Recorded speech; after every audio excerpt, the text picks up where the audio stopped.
The Chicago Cubs. Known for players like Mr. Cub Ernie Banks, sweet swinging Billy Williams, Ryan Sandberg, the green ivy on the outfield wall, one of the only manual scoreboards left in baseball, the red marquee outside of Wrigley, and of course, the most loyal fans in all of sports. Generations of Chicago Cubs fans have been born and died without seeing their precious Chicago Cubs win the elusive World Series championship. We've pulled a few loyal Cubs fans to help tell their story of heartbreak, victory, and sweet memories. These are the stories of the Chicago Cubs faithful and a fan base that refused to give up hope. The beginning of Cubs fandom. Walking into Wrigley Field. It was about 1998, Cubs were playing the Brewers. Just remember walking up the steps and seeing the ivy for the first time and just be a little kid like smiling ear to ear.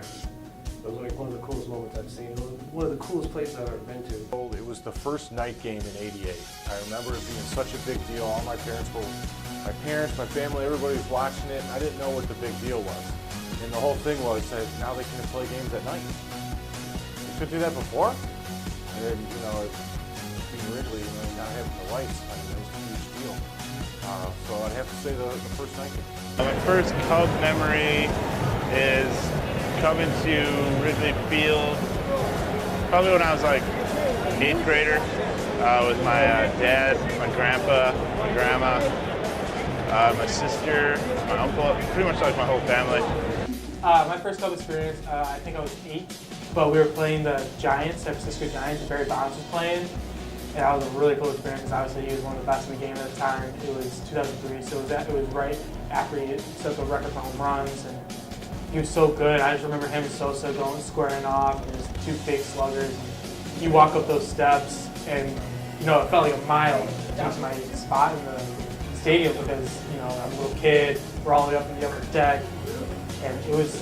You walk up there, and you saw the scoreboard, you saw the old-fashioned how awesome that looked, and you saw Barry Bonds name the lineup, you saw Sosa. It was just so cool. The first time the heart broke.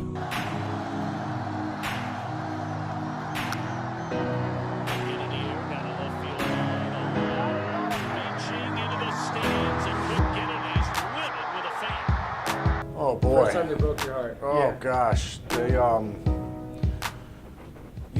my heart's been beat up a little bit by the Cubs. They've really made they've made up for it though.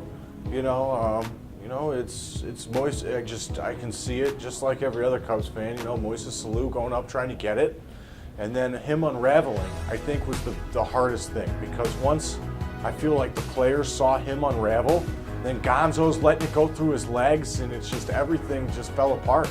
And I feel like he overblew it, and Bartman got the raw end of the stick, So I would have did the same thing. I'm sure you would have done the same thing, and he really got shafted there, but it has to be Moises Alou trying to go up for the ball and then freaking out after Bartman got into it. That was the same year that Roger Maris, he broke Roger Maris's record, and I was watching the Cubs in the playoffs, and they're facing the Atlanta Braves, and they got frickin' swept out of the playoffs.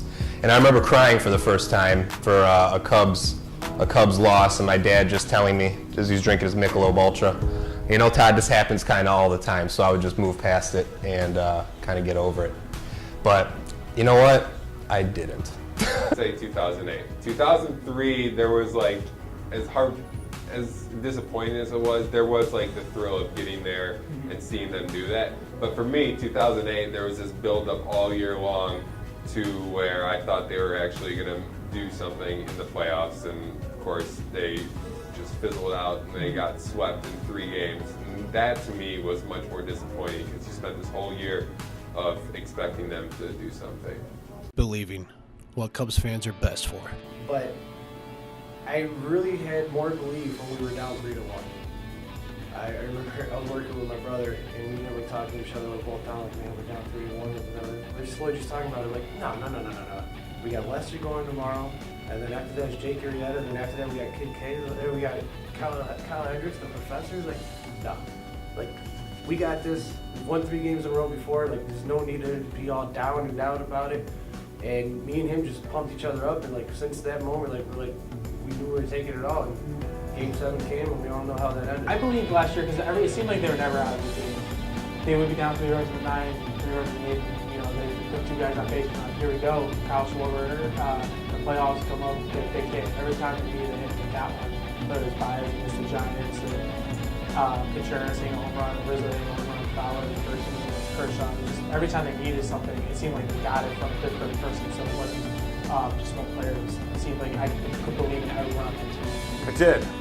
I did believe last year. You know, I'm a big advocate for someone with a plan. If you stick to a plan, you have a plan, you got to stick to it. To be able to see a plan through the good times and the hard times and losing as many games as they did, you know, I'm just thankful that they had the strength to just continue down that journey that they started, you know, and you knew that they were going to be good, but you didn't know it was going to happen that quick. And then it just seemed like everything worked out, you know. I don't know how you couldn't believe.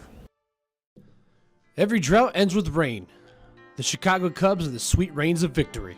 But yeah, we're at Flip Flops down the street, and we're all, you know, watching this game. Everyone's extremely nervous, and Diesel was not there with us, but he was across the street. And I remember when he came over, they had blown the game, and he was trying to tell everybody to calm down, and everyone was telling him, "No, you go.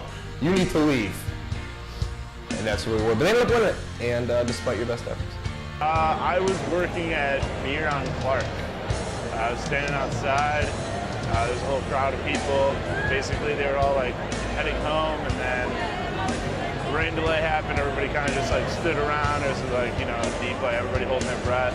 And you know, then they won it, clinched it, and everybody just basically just started rushing towards the field. Like, I was like basically just like just south of this, and yeah, everybody was just running north. I was at home. I'm one of those people that I have my routines with. I had, you know, my couch that I got to sit in, so I was watching with some family. But yeah, I'm very like routine based. Like I don't like to use that word, but I like to say routine. So when they actually won it all, I was actually sitting in my car. I grew up playing baseball. I never really knows a baseball player was the most superstitious people on planet. Well, I'm away to meet up with a couple of buddies. I was in the car. That's probably got the first home run at the game. So I was like, all right, sweet. As soon as I had it, ran the bar, go over there, hang out, and we go to extra innings. It just kind of hit out of my head like, wait a minute. I was in the car when we got the first run. I closed out the tag, ran to my car, sat in the car, turned on the radio, and I just started driving home, listening to the game on the way home. I was seriously in my car by myself when Cool down at Illinois State University in Bloomington Normal, and I was at a bar called the Pub 2. It was a Wednesday night, so they have a little special, and it's $5 for a pitcher of Bud Light. And you know, when they won, everyone threw theirs. And so all of a sudden, all I remember is the floor being about having a half inch of beer on it, and everyone's slipping and falling, and people didn't care. They didn't care if they got beer on their jersey or blood or whatever it happened to be. It was raining that night too. So just no one cares. All chaos and awesome chaos.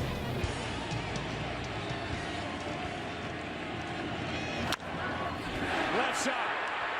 Out. Out. The Cubs have won the pennant.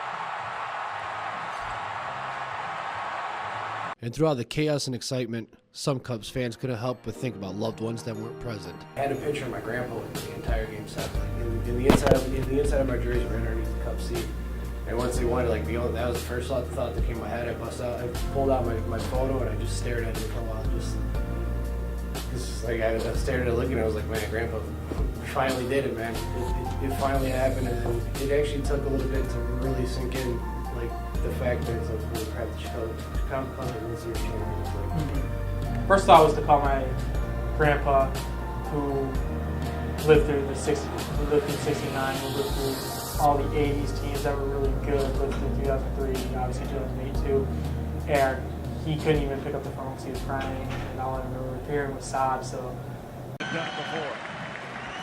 Here's the 0-1. This is going to be a tough play.